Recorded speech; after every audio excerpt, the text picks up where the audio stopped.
Compañero Fernando Clavero. Fernando Clavero es periodista de investigación, también especializado en temas internacionales, de nuestra casa, de la radio pública, y Fernando estuvo investigando las relaciones entre los familiares del fiscal Diego Luciani y el gobierno de Mauricio Macri, y por eso lo convocamos al aire de Trabajo de Hormiga para que nos cuente un poquito respecto de esa investigación que está publicada en nuestra página web, en radionacional.com.ar, ahí la pueden ver, pero además de verla queríamos charlarlo con él. Fernando, ¿cómo te va? Un gusto saludarte aquí. María, Israel, Guido y Nano, te saludamos. ¿Cómo te va? Hola, ¿qué tal? Buen día para todos, un saludo para todos, un gusto hablar con ustedes. Bueno. Así como decías vos, esta información se suma a lo que conocimos en las últimas horas, sobre los chats estos un poco promiscuos que hablaban jueces federales, funcionarios del gobierno de la ciudad de Buenos Aires, directivos de grupos mediáticos como de Clarín, por supuesto, para ocultar de alguna forma un viaje al lago escondido. Esta información revela, la que publicamos nosotros en Radio Nacional, las relaciones que tenían algunos familiares de Diego Luciani. Son familiares directos, estamos hablando del suegro y de cuñados de Diego Luciani con el entonces gobierno que encabezó el expresidente Mauricio Macri. Se reunían con Macri, se reunían con Marcos Peña, se reunían con Hernán Lombardi y con otros funcionarios de cuadros intermedios por relaciones de inversión que tenían en su momento, porque son propietarios. La esposa del fiscal Diego Luciani se llama Josefina María Abelleira. La familia Abelleira es propietario de grandes empresas, que sobre todo de explotación forestal en la Mesopotamia, con grandes inversiones en corriente fundamentalmente. Están asociados a empresas europeas que están muy reconocidas, de algunos. Bueno, sí, acá estoy buscando información que está ahí en la nota que publica Radio Nacional, sí. Que también son de explotación forestal. El grupo se llama, la empresa de la esposa del fiscal Diego Luciani se llama el Grupo Garaví, sí. Pero los cuñados del fiscal Diego Luciani también son directivos de empresas mediáticas, como por ejemplo DirecTV, y otras empresas vinculadas al Grupo Clarín, como por ejemplo en su momento fue Torneos y Competencias. Claro. Estoy hablando de uno de los cuñados del fiscal Diego Luciani, que se llama Eduardo Manuel de Abelleira. Eduardo falleció el año pasado a raíz víctima del coronavirus. Por eso estamos hablando de encuentros y reuniones que ocurrieron entre el año 2016 y 2019. Todos estos encuentros, de los cuales les hago referencia, figuran en el registro de audiencia oficial que publica el gobierno de la Nación y fueron puestos en forma oficial por el entonces gobierno de Cambiemos entre 2016 y 2019. Todas las reuniones están registradas con fecha, horario y quienes participaron en esa reunión. El tema es que vos después relacionás con los hechos que ocurrieron a posteriori y esas reuniones de gobierno tienen alguna situación especial. Por ejemplo, después de una de las reuniones que mantuvo el presidente Mauricio Macri con Santiago de Abelleira, otro de los hermanos de la esposa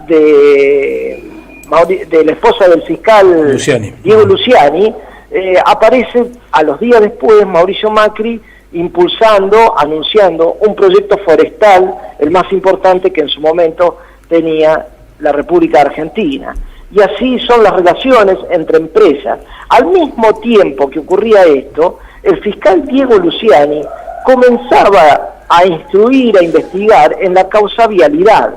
Es decir, hasta ahí tenemos que son reuniones de empresarios con el presidente. Y bueno, y el presidente puede recibir a determinados funcionarios, pero visto a la distancia, estos hechos históricos pueden adquirir otra dimensión en el sentido de las relaciones que establecen estos encuentros. ¿Cómo puede ser que eran recibidos en forma habitual? Las reuniones son reiteradas, después el entonces presidente de la Nación anuncia proyectos vinculados y un miembro de esa familia, el fiscal, interviene en una causa fundamental para conocer la historia de lo que pasó en la República Argentina, y justamente acciona contra en este caso contra la vicepresidenta de la Nación, Cristina Fernández de Kirchner, que de alguna forma no está enfrentada a ese gobierno con quienes ellos tenían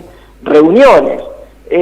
Acá lo que hay que investigar es el delito de delación y también el tráfico de influencia, conflictos de intereses, que no somos nosotros los periodistas los que tenemos que investigar esto. Lo que pasa es que es la justicia la que tiene que investigar, estamos medio complicados ahí, Fernando. Exactamente, estamos medio complicados, pero bueno, tal vez nosotros los periodistas lo que nos dedicamos a contar hechos, como esta revelación de chat, y contamos hechos concretos. En el caso de nosotros, contamos los registros de audiencia pública, a los cuales ustedes mismos pueden acceder. Ahora, si ustedes quieren, se meten en los registros de audiencia y pueden encontrar estos nombres. Por ejemplo, Eduardo Manuel de Avelleira, Santiago de Avelleira, el grupo Garabí. Si ponen eso, encuentran absolutamente todas estas reuniones que ocurrieron.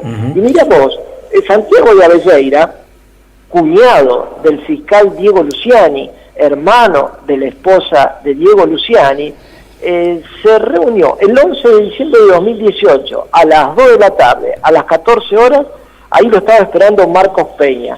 Lo acompañaban dos socios del grupo Garabí. Uno es un argentino, Fermín Pereira Moine, y otro es un brasilero, Fernando Simas Magalhães. Ambos de estos socios figuran como socios del grupo Garabí. ¿Quién es el brasilero? Es un alto funcionario de Jair Bolsonaro. Es el secretario general de Relaciones Exteriores del gobierno de Jair Bolsonaro. Es decir... Actualmente es todavía el secretario general. Actualmente. En este momento es el secretario general de Relaciones Exteriores de Jair Bolsonaro. Es un diplomático de carrera brasilero desde 1980, pero además cumplió funciones en embajadas de Washington, Moscú, Quito y Madrid. Pero además fue representante permanente de Brasil ante la OEA desde agosto de 2018 hasta mayo de 2021. Ese es el socio del grupo Garabí de la familia del fiscal Diego Luciani. Te y esta relación de la OEA... Sí, eso te quería preguntar, porque vos hiciste una investigación también en relación al libro de la OEA que describe la situación de presuntos hechos de corrupción en la cual escribe Diego Luciani, ¿no? Bueno, muy bueno. Esa es la relación que te quería comentar. Qué bueno que hiciste esa relación. Porque además el fiscal Luciani, en el alegato contra Cristina Fernández de Kirchner, viste que en los discursos, tanto sean judiciales, políticos, bueno, el alegato de Luciani se parece mucho a lo que nosotros podemos entender los periodistas desde la perspectiva semiológica como un discurso político. Construye un actor positivo dentro del alegato de Diego Luciani, que es Luis Almagro, el secretario el máximo dirigente de la OEA. Él lo valora positivamente y ahí es cuando nombra una introducción en un libro sobre corrupción, Estado y derechos humanos, cuya introducción la escribe Luis Almagro. El alegato de Luciani lo nombra Luis Almagro y destaca en la cuestión de la OEA. Es decir, ese mismo destaque de esa entidad, que es la Organización de Estados Americanos, tenían dentro de la empresa familiar a un socio que había sido representante permanente de Brasil ante la OEA, es decir, una persona muy importante del gobierno de Jair Bolsonaro. Claro. Fernando, te saluda María. Y ahora, hola, María. Vos bien mencionabas algunos conceptos vinculados al análisis periodístico y ahora te lo voy a preguntar desde tu lugar de periodista. Uno de los debates que abrió estos leaks, estas conversaciones que permitieron un poco corroborar algo que uno veía de afuera, ¿no? Estas relaciones que después se trasladaban a determinados vínculos entre instituciones, entre el Estado y los privados y demás, vino como a corroborar esa información. O sea, qué importante que aparezca en términos legales una cuestión así, pero esto abrió el debate sobre el interés público, ¿no?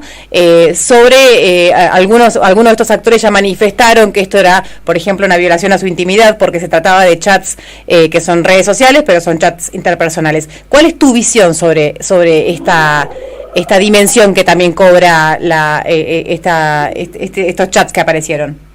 Mira, la definición, en el periodismo de investigación no nos ponemos de acuerdo en algunas cuestiones metodológicas generales, pero sí a nivel internacional hay 3 cuestiones que aparecen como acuerdos explícitos sobre qué significa un contenido de investigación periodística. Una, que revele un material oculto. Alguien quiere ocultar algo y el periodista lo saca a la luz. Otra de las cuestiones que es para ponerse, que nos ponemos de acuerdo los periodistas de investigación, es que ese material tenga un interés general y que afecta a intereses generales. Por ejemplo, si vos te enterás de algo que es una cuestión personal, pero puede afectar a instituciones o al desarrollo de la misma democracia, o puede afectar la vida de un conjunto de personas, ahí lo podés dar a conocer. Es todo un debate que vos traes acá a la charla, y desde anoche se viene charlando esto. Pero esta cuestión, este chat, esta relación que tenían periodistas, funcionarios de empresas mediáticas, jueces federales, funcionarios del gobierno de la ciudad, está contando de alguna forma de un relacionamiento que existe en determinados sectores sociales, que son clase alta, manejan determinadas relaciones con los gobiernos, con el sector privado, igual que esto que contamos con el informe que publicamos en las últimas horas en Radio Nacional.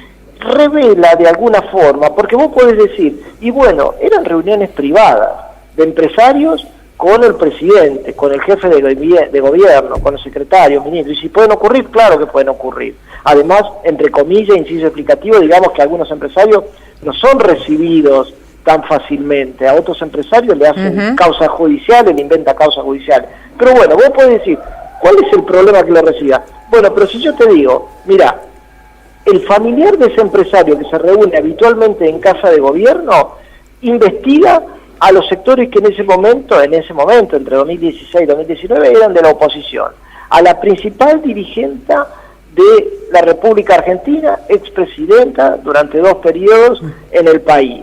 Pero además es un familiar directo, es la esposa, es el suegro, es el cuñado el que se está reuniendo. Pero además esos intereses a los cuales representan esos empresarios están relacionados con la causa que el familiar está investigando por otro lado en la justicia.